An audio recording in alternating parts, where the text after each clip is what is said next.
My name is Charlie Bowers. I'm a first year student here at UNC, and I like woodworking.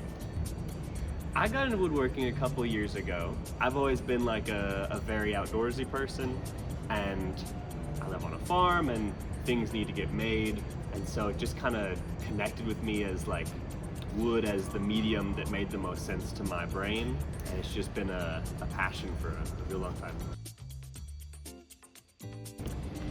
I think that there are two things you have to consider when talking about safety. You got to consider your personal safety and the safety that's in your tools. So when it comes to personal safety, you're going to want to have, your goggles. I've got glasses, but those don't cut it, and you can get goggles that go around glasses. Hearing protection, I think, is one of the most important things. I really value my hearing. I've been learning ASL for a few years, but I don't want to rely on it. And then there's the safety of your tools. I think that the safest tool you can have is a sharp tool.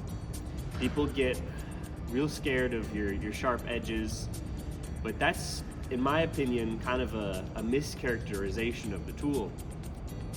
A sharp tool is going to go exactly where you want it to go. And if you know what you're doing with the tool, that is the safest thing you can do. A dull tool is going to slip off of whatever you're putting it against. It could hit your hand, give you a nasty cut, you can get like tetanus or something in it. So if you keep a good sharp edge on your tools, keep them clean, I think that is the most important thing when it comes to tool safety.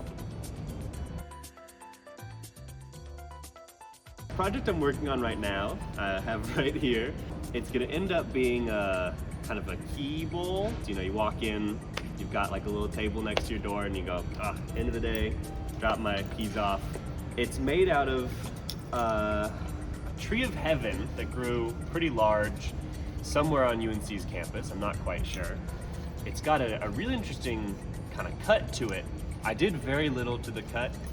It was taken out of a tree that grew this way, and so your ring structures all kind of radiate out at this really interesting angle, but it's been cut with this nice curve in it that's got this weathered finish. And so it really caught my eye. I brought it back here. I've been working on it, getting in there with some chisels to shape it down, a nice electric sander to really give it that final finish. And pretty soon I'm gonna get some sort of oil on it. I'm thinking like a boiled linseed oil. And when it's done, I think I'm gonna gift it to my family, If you want to get into woodworking, I'd say go for it. It's a super, super fun hobby. You can make, all sorts of cool stuff with it. Anything you need in your personal life, you can find a way to make out of wood. That's something I live by.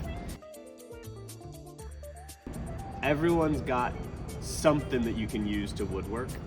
I'm sure you can find some stick out in your yard to get started on, some sort of carving knife, a saw or something. Either, in your garage or your grandparents' garage, there's gonna be something nice you can work with.